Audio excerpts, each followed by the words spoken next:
ചുമ്മാ നിന്ന് ഇയാളിനെയും കൂടെ പിടിച്ചു വലിച്ച് രണ്ടുപേരും കൂടെയാണ് നിലത്ത് വീഴുന്നത്. ഫേസ് ടു ഫേസ് വന്നപ്പോ ബണ്ണി വീണ്ടും അവനെ പിടിച്ച് തള്ളി മാറ്റും. അവന്റെ ഫ്രണ്ട്സ് എല്ലാവരും ഇത് കണ്ട് വാ പൊളിച്ചാണ് നിക്കുന്നത്. ഞാൻ നിന്നോട് അപ്പോഴേ പറഞ്ഞതല്ലേ, എന്റെ പിന്നാലെ വരണ്ട, സോറി എന്ന് എത്ര തവണ പറഞ്ഞതാ. ഇപ്പൊ എന്തായെന്നോ ചോദിച്ചാൽ ജീവോണിനെ കൂട്ടിക്കൊണ്ട് അപ്പൊ തന്നെ അവിടെ നിന്ന് എസ്കേപ്പ് ആവും. അവിടെ നിന്നെല്ലാം കുറെ ദൂരെ ഒരു ബ്രിഡ്ജിന്റെ സൈഡിലാണ് രണ്ടുപേരും വരുന്നത്. നിനക്കെങ്ങനെ ആ ചെക്കനെ അറിയാം? ഓ, ഞാൻ അവനും തമ്മിൽ ഭയങ്കര പ്രശ്നോ. ഞാൻ അവന്റെ ടാബ് ഒന്ന് ചെറുതായിട്ടൊന്ന് പൊട്ടിച്ചേർന്നു. അതല്ല, നിനക്ക് എങ്ങനെ അവനെ അറിയാം? ജീവൻ പഴയ കാര്യങ്ങളെല്ലാം ആലോചിച്ച് നോക്കി. ഞാനും അവനോട് അത്ര രസത്തിലൊന്നും അല്ല. എനിക്കിപ്പോ നന്നായിട്ട് വിശക്കുന്നുണ്ട്, നമുക്ക് പോയി കഴിച്ചാലോ? ബണ്ണി കഴിഞ്ഞ ദിവസം പറഞ്ഞില്ലേ ക്യാൻറ്റീനിൽ നല്ലൊരു അടിപൊളി ഡിഷ് കിട്ടുന്ന ആ ഒരു സ്പെഷ്യൽ ഡിഷ് തന്നെ കഴിക്കാന്ന് വെച്ച് ഇവർ രണ്ടുപേരും അങ്ങോട്ട് പോവും. അവനത് ഒറ്റ സ്പൂൺ കഴിച്ച് നോക്കിയതേ ഉള്ളൂ. ഭയങ്കര ഡിഫറെന്റ് ആയിട്ടുള്ള ടേസ്റ്റ്. അവനത് നല്ല ഇഷ്ടം എന്നൊക്കെ പറയുമ്പോ ഇവളും ആ ഒരു ഫുഡിനെ കുറിച്ചുള്ള സ്റ്റോറീസ് ഒക്കെ പറയും. ആക്ച്വലി ബണ്ണിക്ക് അവിടെ വരാനുള്ള പെർമിഷൻ ഒന്നും ഇല്ല. പക്ഷെ അവിടുത്തെ കുക്കായിട്ട് ഇവള് ഭയങ്കര ടൈപ്പിലാണ്. അതിന്റെ ഒരു ഫേവറിൽ കിട്ടിയതാണ് ഈ ഒരു ഡിഷ്. അതുകൊണ്ട് പൈസ ഒന്നും കൊടുക്കണ്ട. അങ്ങനെ രണ്ടുപേരും വയറ് നിറച്ച് ഫുഡെല്ലാം കഴിച്ച് വർത്താനൊക്കെ പറഞ്ഞ് നടന്നു വന്നോണ്ടിരിക്കുകയാണ്. പക്ഷെ ഇന്ന് നിന്റെ ട്രീറ്റ് ആയി പോയില്ലേ? സാരല്ല, നാളെ ഷുവർ ആയിട്ടും എനിക്കൊരു ചാൻസ് തന്നേക്കണം. അങ്ങനെ വരുന്ന വഴിയിൽ ആ സ്റ്റാച്ചു ഉണ്ടല്ലോ, അത് പിന്നെയും കാണും. ഇത് നിന്റെ ക്രിയേറ്റിവിറ്റി ആണോ? അതേന്ന് പറയുമ്പോ അവൻ പെട്ടെന്ന് ആ സ്റ്റാച്ചുവിനെ പോലെ ഒരു പോസ് കൊടുത്ത് നിനക്ക് എന്തേലും തോന്നുന്നുണ്ടോ ഒന്ന് നോക്കിക്കേ. എന്ത് തോന്നാൻ? ശരി, കണ്ണടച്ചവനൊരു പോസ് കൊടുക്കുകയാണ്. ഇപ്പൊ നോക്കിക്കേ. ആ, എനിക്ക് മനസ്സിലായി, നീ ഒരു മോഡൽ ആവാൻ വേണ്ടി ട്രൈ ചെയ്യാണല്ലേ. ഇവളെ കൊണ്ട് ഞാൻ തോക്കും. ആ സ്റ്റാച്ചുവിലെ പോലെ തന്നെ കോട്ടെല്ലാം അഴിച്ചൊരു പോസ് കൊടുത്ത് കാണിച്ചിട്ടും ഇവൾക്കാണെങ്കിൽ ഒരു ഐഡിയയും കിട്ടുന്നില്ല. ബണ്ണി, ഈ സ്റ്റാച്ചുവിന് എന്റെ ഫേസ് കട്ടാണോ? ഒരു റിസംബ്ലൻസ് ഉണ്ടോന്ന് നോക്കിക്കേ. അത് കേൾക്കുമ്പോ ഇയാൾ അവനെ നോക്കി പുച്ഛിച്ചൊരു ചിരിച്ചിരിച്ചില്ലേ, അതിനേക്കാൾ കഷ്ടായിരുന്നു ഇവളുടെ ചിരി. അങ്ങനൊന്നും ഇല്ലെന്ന് പറയുമ്പോ ഇവ ലൈറ്റ് ആയിട്ട് പിണങ്ങി മാറി നടക്കും. പെട്ടെന്ന് തന്നെ ജീവന്റെ ഫോണിലേക്ക് ഒരു കോള് വരും. അതിൽ ആ നമ്പർ സേവ് ചെയ്തിരിക്കുന്നത് ഫസ്റ്റ് ലവ് എന്നാണ്. അതിനുശേഷം അവൻ ബണ്ണിയുടെ അടുത്ത് ഭയങ്കര തിരക്കിട്ട് റഷിലൊരു ബായ് ഒക്കെ പറഞ്ഞ് പെട്ടെന്ന് ഓടിപ്പോവും. അതാണ് അവൾക്ക് ലൈറ്റ് ആയിട്ട് ഫീൽ ആയി. അവൾ അവനെ തന്നെ നോക്കിക്കൊണ്ട് നിൽക്കുമ്പോ അതേ വരുന്ന അടുത്തൊരു കോള്. നോക്കുമ്പോ ഇയാളുടെ നമ്പറിൽ നിന്നാണ് കോള് വരുന്നത്. ഓ, ഇവനാണ് വിളിക്കുന്നത്. എന്നെ എടുക്കണ്ട, കട്ടാക്കി വേഗം തന്നെ ഫോൺ പോക്കറ്റിലിടും. അതെന്താ നീ എന്റെ കോള് മാത്രം എടുക്കാത്ത? എന്റെ കോൾസ് നീ ഇഗ്നോർ ചെയ്യുവാണോ? അവനാണെങ്കിൽ അവളുടെ തൊട്ടു പിന്നിൽ അവളെ നോക്കിക്കൊണ്ട് തന്നെയാണ് ഫോൺ ചെയ്തുകൊണ്ടിരുന്നത്. ലൈറ്റായ ഒരു ചിരിയൊക്കെ ചിരിച്ച് കട്ടാക്കിയതല്ല, അതെനിക്ക് ബട്ടൺ മാറിപ്പോയതാ. അവിടെ നിന്ന് മുങ്ങാൻ നോക്കിയ ഇവനാണെങ്കിൽ സമ്മതിക്കോ? പിന്നാലെ ചെന്ന് വാ എന്റെ കൂടെ എന്ന് പറഞ്ഞ് തോക്കി എടുത്തോണ്ടാണ് പോകുന്നത്. എങ്ങോട്ടാന്ന് വെച്ചാ അവന്റെ ക്ലാസ്സിലേക്ക്. അവൻ വിഷ്വൽ ഡിപ്പാർട്ട്മെന്റ് ആണല്ലോ. അവിടെ ക്ലാസ്സിൽ അവർക്ക് കൊടുക്കുന്ന നോട്ട് എല്ലാം തന്നെ ഡിജിറ്റൽ ആണ്. സോ ടാബില്ലാതെ ഒന്നും എഴുതാനും പറ്റില്ല. ഇനിയിപ്പോ ബണ്ണി വേണം ഇവന്റെ നോട്ട്സ് എല്ലാം തന്നെ എഴുതി കൊടുക്കാൻ. അതിനെന്തായാലും ഞാൻ, നിനക്ക് ഫ്രണ്ട്സ് ഇല്ലേ, അവരുടെ കയ്യിൽ നിന്ന് നോട്ട് ഷെയർ ചെയ്ത് വാങ്ങിച്ചാ പോരെ? എനിക്കങ്ങനെ മറ്റുള്ളവരുടെ സാധനങ്ങളൊന്നും വാങ്ങുന്ന ശീലമേ ഇല്ല. വേഗം എഴുതങ്ങോട്ട്. ഇവനെ കൊണ്ടാണെങ്കിൽ മണ്ണിക്ക് മൊത്തം കഷ്ടപ്പാടാണ്. കൈ എഴുതി എഴുതി ഒരു വഴിക്കായി. കുറച്ചേരം റിലാക്സ് ചെയ്യാനായിട്ട് നടക്കാനായിട്ട് ഇറങ്ങിയ അവനാണെങ്കിൽ അപ്പൊ തന്നെ ടൈം ടേബിൾ അയച്ചു കൊടുത്തേക്കുവാണ്. എല്ലാ ക്ലാസ്സിലും നീ തന്നെ വന്നാൽ മതിന്നൊക്കെ. ഇങ്ങനെയാണെങ്കിൽ വരും. ഞാനൊന്നല്ല, എന്റെ ഡെഡ് ബോഡി. കെട്ടിയത് നൈറ്റ്. ബണ്ണിയുടെ അമ്മ എന്തോ ഒരു കോച്ചിങ് ക്ലാസ്സിന് വേണ്ടി ദൂരെ എങ്ങോട്ടോ പോയേക്കുവാണ്. അച്ഛനാണെങ്കിൽ അമ്മയെ കോൾ വിളിച്ച് കാര്യങ്ങളെല്ലാം അന്വേഷിക്കും. ഇവര് തമ്മിൽ ഭയങ്കര സ്നേഹമാണ്. ഇതിനിടയ്ക്കാണ് ബണ്ണി ഒരു $2000 കടം കിട്ടുമെന്നറിയാൻ വേണ്ടി വന്നത്. പക്ഷെ അത് പറയുന്നതിന് മുന്നേ ആയിട്ട് ഡാഡിക്ക് ഒരു കോളും കൂടെ വരും. അതാണ് ഈ വിളിച്ചിരിക്കുന്നത് ഈ വീട് റെന്റിന് കൊടുത്ത ഓണർ. നിങ്ങൾ ലോങ് ടൈം റെസിഡന്റ് ആണ് നോക്കുന്നെങ്കിൽ അതിനനുസരിച്ച് ക്യാഷ് ഇടേണ്ടി വരും. എത്ര? ഏകദേശം ഒരു $30,000 കൊടുക്കണം. അത് കേൾക്കുമ്പോ തന്നെ ആളാകെ മൂഡ് ഓഫ് ആയി. കുറച്ച് സമയം തരണം, ഞാൻ വൈഫായിട്ട് ഡിസ്കസ് ചെയ്തിട്ട് തിരിച്ചു വിളിക്കാം.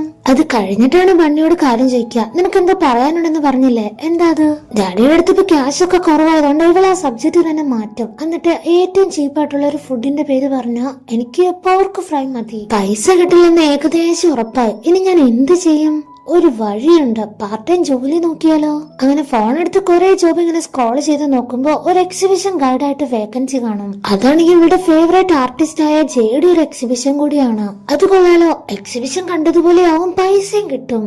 കട്ട് ചെയ്ത പാർട്ട് ടൈം ആയിട്ടുള്ള ജോബ് ഡേ ഇന്നാണ്. ആ എക്സിബിഷനിൽ ഒരു വർക്ക് മാത്രം അവൾക്ക് വലിയ ഇഷ്ടമായി. അത് 2 ആംഗിളിൽ നിന്ന് നോക്കി മനസ്സിലാക്കാണ്.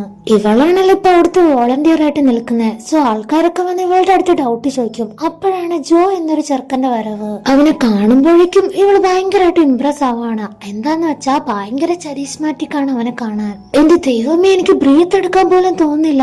എത്ര സ്റ്റണ്ണിങ് ലുക്കാണ്.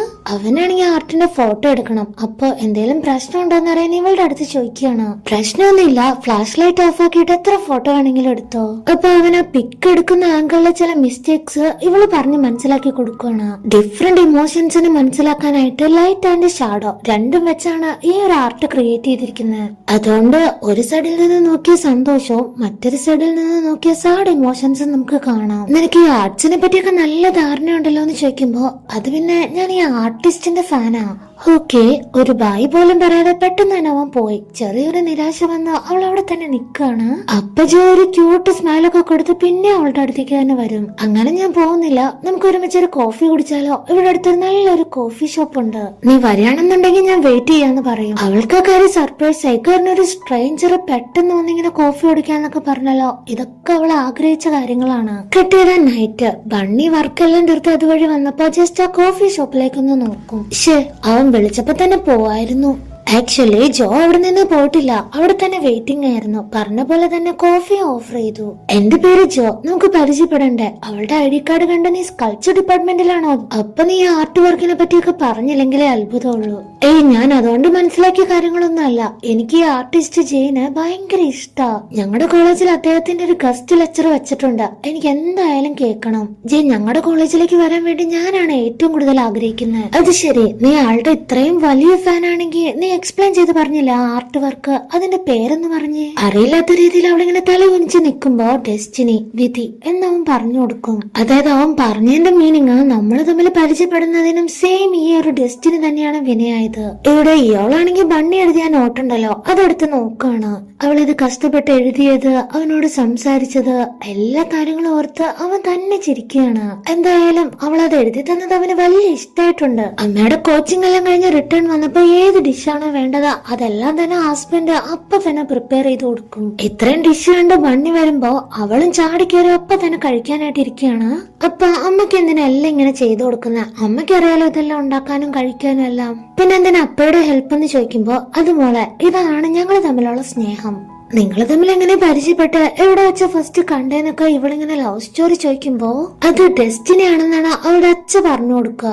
ബാസ്കറ്റ്ബോൾ കോർട്ടിൽ ബണ്ണിയുടെ അപ്പ ഫ്രണ്ട്സിന് വേണ്ടി വെയിറ്റ് ചെയ്തോണ്ടിരിക്കുകയായിരുന്നു. അപ്പൊ സഡൻ ആയിട്ട് ഒരു ബോൾ പാസ് ചെയ്യും. അത് എറിഞ്ഞത് ആരാണെന്നറിയോ? അവിടെ പ്രാക്ടീസ് ചെയ്യുന്ന ഒരു കാളും. അന്ന് സ്റ്റാർട്ടായ ലവ് ആണ് ഇവർക്കടെ. അതൊക്കെ വെറും കോയിൻസിഡൻസ് ആണെന്ന് അമ്മ പറയുമ്പോ അല്ലെന്ന് പറഞ്ഞ അപ്പയാണെങ്കിൽ ഭയങ്കരമായിട്ട് തർക്കിക്കും. ഞാൻ അവിടെ കറക്റ്റ് സമയത്ത് വരാനും നീ കറക്റ്റ് ആയിട്ട് ആ ബോൾ എടുത്ത് എന്റെ മേൽ തന്നെ എറിയാനും എല്ലാത്തിനെയും ചേർത്ത് വിളിക്കുന്ന പേരാണ് ഡെസ്റ്റിനി. അത് മനസ്സിലാക്കുക. കിട്ടിയത് ബണ്ണി ഇപ്പൊ ഏതോ ഒരു സ്വപ്ന ലോകത്താണ്. ഡെസ്റ്റിനി എന്ന വാക്കാണ് മനസ്സ് നിറയെ. ജോയാണ് സ്വപ്നത്തിലെ ഹീറോ ആയിട്ട് വരുന്നത്. അവൾക്ക് വേണ്ടി ഒരു ഡയമണ്ട് റിങ് കൊണ്ടുവന്ന്, ഇനി അങ്ങോട്ട് നീയാണ് എന്റെ ഡെസ്റ്റിനി, എനിക്ക് നിന്റെ കൂടെ ജീവിക്കാനാണ് ഇഷ്ടം. അവൾ അതിന് സന്തോഷത്തോടു കൂടി യെസ് പറയുന്നതും ഒക്കെ ആയിട്ട് നൈസ് ഒരു ഡ്രീം ആയിരുന്നു. പെട്ടെന്നാണ് റെഡ് കളർ ജാക്കറ്റ് എല്ലാം ഇട്ട് വില്ലന്റെ എൻട്രി. അത് ആരാന്നറിയോ? നമ്മുടെ ഇയോൾ. എപ്പൊ നീ എന്റെ $2000 തിരിച്ചു തരും? സ്വപ്നത്തിൽ പോലെ ഇവന് ഇച്ചിരി മനസ്സമാധാനം തരില്ല. ഇനി എത്ര നാളെ ഞാൻ ഇവനെ സഹിക്കണോ എന്തോ. അന്ന് പാർട്ട് ടൈം ആയിട്ട് ജോലി ചെയ്ത് കിട്ടിയ ഒരു ക്യാഷ് ഉണ്ടായിരുന്നല്ലോ, വേഗം ഫോൺ എടുത്ത് ആ ബാലൻസ് ഉണ്ടായിരുന്ന $200 അപ്പൊ തന്നെ അവന് ട്രാൻസ്ഫർ ചെയ്ത് കൊടുക്കും. മെസ്സേജ് ടൂൺ കേട്ട് ഇയാള് ഫോൺ എടുത്ത് നോക്കും. അത് ശരി, ഇൻസ്റ്റാൾമെന്റ് ആയിട്ട് തരാനുള്ള പരിപാടിയാണല്ലേ. ശരി ആയിക്കോട്ടെ. അവളുടെ നമ്പർ ആദ്യം ഒരു $2000 അവൻ സേവ് ചെയ്തത്. അതിൽ നിന്ന് 200 കുറച്ച് 1800 എന്നാക്കി വീണ്ടും ആ നമ്പർ സേവ് ആക്കും. അങ്ങനെ കുറച്ചു നേരം കൂടെ ഉറങ്ങിയ സമയം 10 മണിക്കാണ് നമ്മൾ ക്ലാസ്സിലേക്ക് വരുന്നത്. റോഡ് ക്രോസ് ചെയ്യാനായിട്ട് നിൽക്കുമ്പോ നമ്മുടെ ജിവോണിന്റെ കാറും അതിലാണെങ്കിൽ ഒരു ഗേളും ഉണ്ട്. ബണ്ണിക്ക് ഗേൾ ആരാണെന്ന് അറിയില്ല. ചിലപ്പോ ഇതായിരിക്കും അവന്റെ ഫസ്റ്റ് ലവ്. ആക്ച്വലി ആ കാറിലുള്ള ഗേളിന് നടക്കാൻ പറ്റില്ല, വീൽ ചെയറിലാണുള്ളത്. നിന്റെ ക്യാമ്പസ് ഒക്കെ വളരെയധികം നന്നായിട്ടുണ്ട്, പക്ഷെ നിനക്കൊന്ന് ക്ലാസ് ഉള്ളതല്ലേ, നീ ക്ലാസ്സിൽ പോകുന്നില്ല? എന്ത് ക്ലാസ്? എനിക്ക് ക്ലാസ്സിനേക്കാളും ഒക്കെ വളരെ വളരെ ഇമ്പോർട്ടന്റ് നീയാണ്. നിനക്ക് എന്തായാലും ഞാൻ വാങ്ങിച്ചുകൊണ്ട് വരാന്ന് പറഞ്ഞ അവൻ അവിടെ നിർത്തിയിട്ട് പോവാണ്. അപ്പൊ തൊട്ടടുത്തായിട്ട് മ്യൂസിക്കിന്റെ എന്തോ ഒരു പ്രോഗ്രാം നടക്കുന്നുണ്ട്. ആ സോങ് കേട്ട് ഇൻട്രസ്റ്റഡ് ആയിട്ട് ഹൈവൺ ആ വീൽ ചെയർ നീക്കി പോയതാണ്. കറക്റ്റ് ആയിട്ട് ഒരു കല്ലിൽ തട്ടി വീൽ ചെയർ സ്റ്റക്കായി. അവളാണെങ്കിൽ അത് റെഡിയാക്കാൻ കുറെ നോക്കുന്നുണ്ട്. ലാസ്റ്റ് എന്താ സംഭവിച്ചെന്ന് വെച്ചാ ആ വീൽ ചെയർ മറിഞ്ഞ് അവളും താഴേക്ക് വീണു. ഡ്രസ് എല്ലാം തന്നെ ചെളിയായി. ഇത് ബണ്ണി ദൂരെന്ന് കണ്ട് ഓടി ചെന്ന് അവളെ കോരി എടുക്കുവാണ് കയ്യില്. മഴ പെയ്തതുകൊണ്ട് മൊത്തം നനഞ്ഞെടുക്ക. അതാ ഇങ്ങനെ ഒരു ആക്സിഡന്റ് ആയേ. നിനക്കൊന്നും പറ്റിയില്ലല്ലോ, നീ ഓക്കെ അല്ലേ? ഹയൺ നോക്കുമ്പോ ബണ്ണിയുടെ ഡ്രസ്സിലാണ് കൂടുതൽ അഴുക്കായിരിക്കുന്നത്. അവൾക്കാണെങ്കിൽ ക്ലാസ്സിലും പോകാനുള്ളതല്ലേ, അതോർത്ത് അവൾക്ക് ഭയങ്കര വിഷമം. അത് കുഴപ്പമില്ല, ഞാനിങ്ങനെയൊക്കെ നടക്കാറാ. ഈ ടൈമിലാണെങ്കിൽ ജീവോണ് ഓടി വരും. ബണ്ണിയും ജീവോണും തമ്മിൽ മുന്നേ തന്നെ അറിയാവുന്ന ഹയോണിന് അറിയില്ലല്ലോ. അവളാണെങ്കിൽ ഇതിനെ കുറിച്ച് കുറെ ക്വസ്റ്റ്യൻസ് ചോദിക്കും. ജീവോൺ, നീയല്ലേ പറഞ്ഞേ ഞാനാ നിന്റെ ഫസ്റ്റ് ലവ് എന്ന്? അതെ. അതിനിപ്പോ എന്താ, എന്റെ ഫോണിൽ തന്നെ നിന്റെ നമ്പർ സേവ് ആക്കിയേക്കണം, നോക്കിക്കോന്ന് പറഞ്ഞ് കാണിച്ചു കൊടുക്കും. ആക്ച്വലി ഹയോൺ ഇത് അവന്റെ ചേച്ചിയാണ്. അത് മനസ്സിലാക്കിയപ്പോ ബണ്ണിയുടെ ഫേസിലാണെങ്കിൽ പ്രതീക്ഷിക്കാത്തൊരു സ്മൈലാണ്. കണ്ടോ, ഞങ്ങൾ എപ്പോഴും ഇത്രയ്ക്ക് ക്ലോസ് ആയിട്ടൊക്കെ സംസാരിക്കാറുള്ളൂ. ഭയങ്കര സ്നേഹ. കുറച്ചു നേരം സമാധാനത്തോടെ ഇരിക്കാന്ന് വിചാരിച്ച അപ്പോഴേക്ക് യോണിന്റെ മെസ്സേജ് വരും. 3 മണിക്ക് ക്ലാസ് ഉണ്ട്. ഇപ്പൊ ഫ്രണ്ട്സ് രണ്ടുപേരും അവനോട് ഗ്രൂപ്പ് ആയിട്ടുള്ള ബ്ലൈൻഡ് ഡേറ്റിന് വരാൻ പറഞ്ഞ ഭയങ്കര റിക്വസ്റ്റ് ആണ്.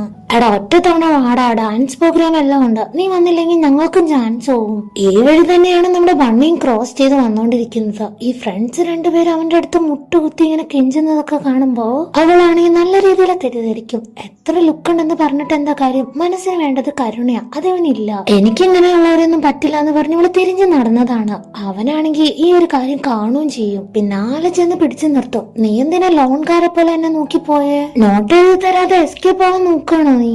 അല്ലല്ല, ഞാൻ വേറൊരു വഴി പോയതായിരുന്നു. പിന്നെ ഞാൻ മോണി നിനക്ക് പൈസ അയച്ചായിരുന്നു, കിട്ടിയോ? അതുകൊണ്ട് എന്താകാനാ, 10-1 ആയുള്ളൂ, ബാക്കി ഇവിടെ പെട്ടെന്ന് തന്നെ തരാന്നൊക്കെ പറഞ്ഞ് ഇവള് നിക്കാണ്. ഇയാള് നോക്കുമ്പോ അടിമുടി അഴുക്കായിട്ടാണ് അവളുടെ ഡ്രസ് ഉള്ളത്. വേഗം തന്നെ അവന്റെ ഷർട്ട് അവൻ അഴിക്കും. എന്നിട്ട് അവളെ കവർ ചെയ്യാൻ നോക്കിയതാണ് ബണ്ണി എസ്കേപ്പ്. എന്താ ഇത് ഇട്ടോന്ന് എഴുതി പിന്നെ എസ്കേപ്പ്. വേണ്ട, ഇനി ഇതില് ചെറിയെന്ന് പറഞ്ഞ് നീ എന്റെ ഇരട്ടി പൈസ വാങ്ങിക്കും. അവൾ അങ്ങനെ പറഞ്ഞപ്പോ ഇവന് ലൈറ്റായിട്ട് ഫീലായി. നീ ഒന്നും തരണ്ട, നീ ഇങ്ങനെ ചെളിയായിട്ട് നിക്കുന്നത് കാണുമ്പോ എനിക്കെന്തോ വിഷമം, അതുകൊണ്ടാ. ഇത്തവണ അവൾ എസ്കേപ്പ് ആയില്ല. ആ ഡ്രസ്സ് അവൾക്ക് ഇട്ടുകൊടുത്ത് ഇവനാണെങ്കിൽ ഒരു വാക്കുപോലും മിണ്ടാതെ പോവും. ബണ്ണിക്ക് അതൊരു സ്പെഷ്യൽ ഫീലായിരുന്നു തന്നത്.